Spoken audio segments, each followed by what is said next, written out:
Right, welcome to this week's episode. Hello everybody. Yeah, hello everyone. Right, don't forget to like us. Let's get it in the beginning early. Yes. Like and subscribe and follow the channel and all that. And tell everybody else. Playlist there somewhere. That's at the end. Oh. That's at the end. That's at the end. It's not now. Forget that bit. Right now. But when you are waving yourself about, yes, I recognise what this is.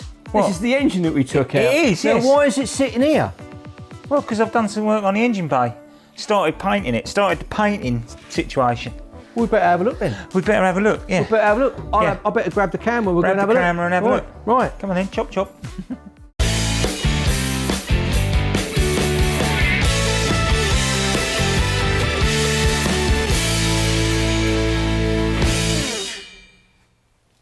Now. Yes. Right. So, had the engine out. We've got everything out the way. So all I've done is I've cleaned it down with a Scotch pad, some fairy liquid and some grease killer. Let me, dear late brother, give me. So I've washed it all down and then I've gone over it with 400 wet and dry. I thought I'd give it a go with wet and dry this time because I used all dried sand glass paper inside and everything, and I just wanted to see if it made a difference between the two. So I rubbed it all down and I'll give it a coat of etch primer, just to give it a good key and everything, so then it adheres to it properly, because I don't want any issues with it. I've taken off some of the under seal, but a majority of it I've left in as per regulations. Again, I'd like to state, if it was a proper racing car, I keep saying proper racing car, but if we were building a racing car, we'd dip it, we'd strip the paint off, strip everything off, get all the under seal off, get all the rust off, dip it, then get it back and then work on it and sort it all out. So now all I've got to do now is rub it down again with 400 wet and dry, and then I'm going to paint it with white primer, the filler primer, and then again that then gets rubbed down probably with, I don't know, probably 800 or even 1200 wet and dry. Then we can do the top coat and I'll see if it comes out any better than what the interior did. Hopefully it'll come out better. Right, because I haven't been up here while you've been doing this. No. So I've been following you. Yeah. Following you. Yeah, I've got some time lapse actually of bits, so you'll probably see a little bit of that. Oh, right. Yeah. Okay. But I've been following what you've been doing on Facebook, because you've been on your own personal Facebook page, not the Minis and Motorbikes one. Yeah. You've been banging your picture up. Now, so I want to rewind the clock here a bit. I want... easy, don't butt in, right? Yes, dear. The first pictures that I looked at, they were white. So what is that, some sort of like white rust barrier or something? It was definitely white and grey. It was white. I saw that white. It's never been white. I saw... It's blue. I saw grey. all of that. It probably looked white to you. Look at it again. Get your phone out and look at it now, and I'll bet it's grey. Because what I've done, I've put them on my own Instagram page, and then it gets put on the Minis and Motorbikes page then. That's because it automatically downloads to... Perhaps it was grey. So you literally went straight with grey. It was blue. It was original blue colour. Yeah. And then I've washed it, cleansed it, got all the crap off of it. Yeah. Rubbed it down with 400 wet and dry. Then I've given it a coat of etch primer, clean it all up and get it all so it's got a nice key and everything, and hopefully it'll look better. So then we go on with the filler primer, the white filler primer, which is 2-pack. Then rub that down and then we go on with the top coat. You just said white filler primer? Yeah. So was that what I saw then? No. Did it on the inside, but not in the engine bay. The engine bay's only been grey. Right, it's only been grey. Right. Now, another thing that I've just thought of as well, right? Yeah, did it hurt? It did hurt. So looking at the car now, right? I've answered my own question actually. Because I was looking, excuse me fingers pointing, I was looking at all of this being grey, and I thought that was all grey, and I thought, no, you said you were going to leave that, and you have left it. Yeah, you have left it. That's fine. Yeah, because it's got like an engine cover on it. It'll be cleaned up. I'll clean it up, and it just, it'll be cleaned up. But yeah, we just haven't got the time. I mean, what I'd like to do is dip it, strip it, so it's a clear shell, and then paint it. And then that's what you'd normally do, but we can't. We've got to leave a lot of the under seal on it, so it's just not going to happen. I think it looks quite neat and tidy though. It's neatened it up a lot, because it was all because you hadn't got a proper coat of blue. You've just got a little bit of primer that they'd put on, and then they'd put a little skirt of blue on it. When they painted the whole outer shell. So this would be a complete painted interior, and then I'd just clean it up a bit. Yeah, no, it looks alright, doesn't it? And then of course that then gets sprayed white like the interior. Yeah, gloss white. Yeah, 2-pack. Right. So you won't be up here when I'm doing that, because that'd be just the thing. What I'll do is I'll probably put a thing around it, because I might even have a go at painting the outside of it up here. I've got a couple of people who have got spray booths. I'm hoping they'll let us do in one of them. That's what I'd like to do. Right. If I can get it to a certain point, and then. And once that's all sprayed white, yeah, we're then ready to start putting the engine back in. Yeah, so put the subframe in. Subframe yeah, in. Get all the brake lines run back round and everything back in. The brake servo and everything. Get it all put back in as it was, and then start putting it back together. Right. Okay. Yeah. Okay. Still a lot to do, but to be fair, once that engine goes in with the gearbox on, right? Yeah. And you connect some bits up, get the dashboard back in, get the roll cage in, which we've already temporarily fitted way back, so we know that fits. Yeah, well, seating, steering in, air conditioning, the extinguisher. Yeah. No, once because we put the subframe and everything in, and the engine will be out. The engine will be the last thing to go in, because the beauty of these, you can drop them in from. It's not a big issue, and then the drive shaft's going in, and that's it. It's in. So we can get everything else in bar the engine, because obviously we've got engine work to do on that. So everything can go back on, really. Yeah.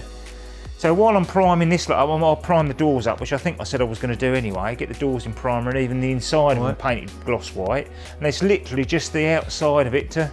And the dash is the original dashboard that has to go back in. So you want me to clean that up, don't you? You want me to give it the old. You want me to give it the old detail over it, don't it?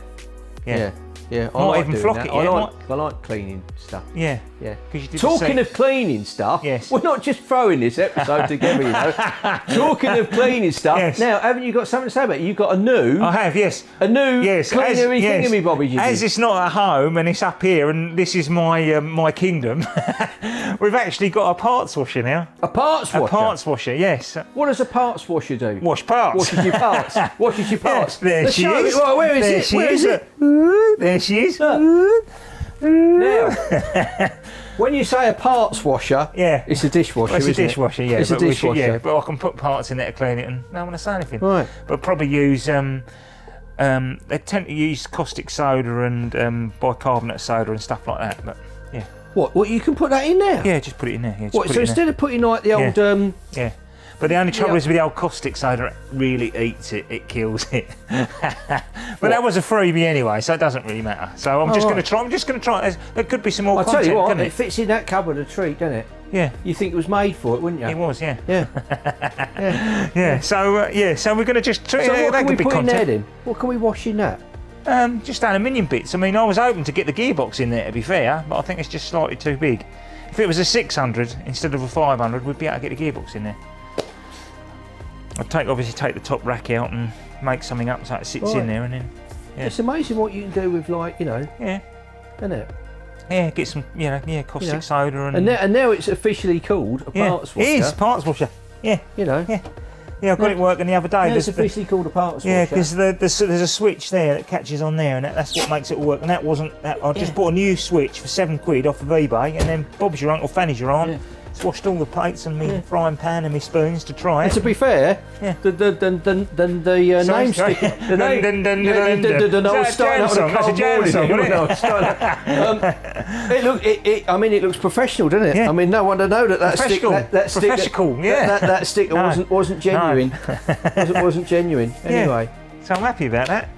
And then we've got another vehicle that we're building at the moment as well. And I don't want to say too much about that yet, which we're obviously using the pits and paddock I've acquired, which we haven't got running yet. And I know that. So I know we can take all the tyres that. and wheels and tools to the from the paddock across to the pits and back again, blah blah blah, and then drive people around in it. And so that's good. I know, because when we was down at Brands interviewing Rob and Bradley and all that. Their surname? Gravette. Right. We must have walked about 10 miles that day, about. Yeah, well, it's a golf cart. It's a golf cart, basically. Yeah. Friend of mine's, we've acquired it, and I don't think it's, I might have to get another engine to get it going, but I think it's going to be all right. Okie dokie. And then obviously I'm going to make a frame up for it so you can sit people on the back of it, so you can sit two people facing out towards the back, and then when you get off of that it folds back down, and then there's a storage space to put like toolboxes and things like that on, and then we've got to make a tyre rack up that we can tow behind it. So that'll all be made here. We'll all be showing that as well, what we're doing. So that's more content. All right. Now, yes, you've also been doing, while I haven't been up here, yes, you've not only been playing with dishwashers, parts washers, but you've been playing about with something else. So I've got new hubs. Look, I've put the new hubs on. They haven't been torqued up yet, but they've been put on the front sub-axle carrier. So that's all new. It's all been refurbed. What is that again? That's a sub-axle carrier. Yeah, sub-axle carrier. It sits on the wishbone like that, and that, you know, blah blah blah. And then the other bit, which you needed to explain a little bit more, was this wishbone and on the front trailing arms. I remembered them. I remembered the names. You remembered the names? I remembered the names. You weren't thinking about it. Bloody hell. Now, but we did talk about this in the last episode, didn't we? But because we didn't really, because what happens, the rates have changed. Yeah, I'm going to put these in there, so obviously they fit to the outside. So can we see that in there? Can you do that? Yeah. Right. So that was the caster angle on the front there. So we've got one each side there, and then now you said about this last week about altering the caster angle. So then that now go into a bit more detail about that, because you know, pretend I'm a numpty. That ain't hard. Yeah. I think they go in it that way round actually, and then you can see that it goes to the outside. What is it doing? I don't know what you mean by the caster angle. The caster is. It comes from like your shopping trolley. You know the way the shopping trolleys are? The front wheels on there are positioned in a certain way. They're back from the centre line of the wheel. They're slightly back. So you've got a centre line going through the car, and where it pivots is your centre line, isn't it? Right. But on a trolley, that wheel's back from that pivot point, isn't it? The pivot point's over the top of the wheel, isn't it? Yes, so that when you push the trolley forward, it stays in a straight line. So it's a caster, isn't it? Yeah. So it's basically the same sort of thing with that, really. Always that caster, always the position of the wheel in that subframe, and then that gives you better top speed, you know, high speed, top speed stability, keeps it, you know, and then it helps with the turning in the car as well. So it gives you that sharper turning on the corners. So basically, it's setting the front wheels back. Yeah, it's back from that centre point. Yeah, I think that's what it does. Yeah, we're going into more detail about it, but yeah, we're altering the caster angles, but it helps with turning and stability. Basically, that's all it does. Yeah, right. And then so then that goes into there. Right. If you remember rightly. Yeah, I do. I'll have to look into it, but we'll show it all when we come to put them in, and then or either that way round, and then you obviously alter that alters the angle of it there, but they point out basically. Right. And then that wishbone, which is actually that side, then that it would be, unbolts, and then the washer comes off, and then that goes over the top of that then to stop that moving forward off that on that spine. Do you see what I mean? I think I do. Yeah. I think I do. I think I know what you mean. So that goes in there obviously, and then that pops through the bush. Yeah. The poly bush, and then that washer goes on top of that, and then that bolts onto that, and then that stops it moving forward on that, because obviously it won't move back because of the wishbone, where the wishbone is, but it stops it pulling forward off of that. It stops me. It just stiffens everything up and keeps everything where it should be. We'll put all that on before you then bolt it back on the front of the car. Yeah. Yeah, so it all goes up in one piece. Right. One piece. Right. And obviously the subframe that we're looking at, the thing that looks like the letter H. Yeah. Right. You've given that a right old clean down and a give that a right old clean down. We're going to do the bolts obviously, so they've got to come out, and I've done the poly bushes on the anti-roll bar, and we've got steering hydraulic steering to go through there, so that'll all be cleaned up, and then we'll have new track rod ends on that, which then connect onto that to make it turn, which is, you know, on his steering rack. And I think that's about it, really. There was something else I thought. No, they look new.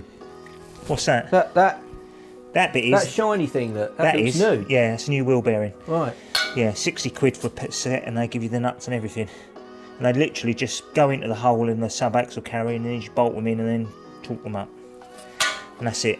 And that's so they're a piece of P. If the bush goes, it's so easy to change. So we take another spare pair, same with the back and the front. Would they go? It's a wheel bearing, isn't it? Yeah, the near side normally does go if it's going to go, because that's the one that gets all the. That was always when I had the 5 turbos. It was always the near side wheel bearing that went. Because the loadings on it, which I think you did say last week because of the direction of the circuits. That's just what I was going to. I was just pausing there, and I was thinking about most circuits being clockwise. Yeah. So there's going to be more right-hand corners than there are left-hand corners, as in Brands Hatch, where there's only one left-hand corner effectively. See, I was watching when we were down there. So you're turning right, which means the load is on the left wheel. Yeah. And that's why it's straining and bending it and putting it right. There you go. Right. There you go. I think we probably proved wrong. Someone will tell us different. Throw a thinking. Can't beat throwing a thinking. It's like a get out clause, isn't it? Right, so thanks for watching this week's episode. Yes, thanks everybody. Now, there's going to be the usual. So here is going to be a playlist. And I always forget there's a playlist. Over your side is the previous episode. And in the middle is going straight to the channel. Don't forget to like and subscribe and tell everybody else as well. And share it as well. See you next time.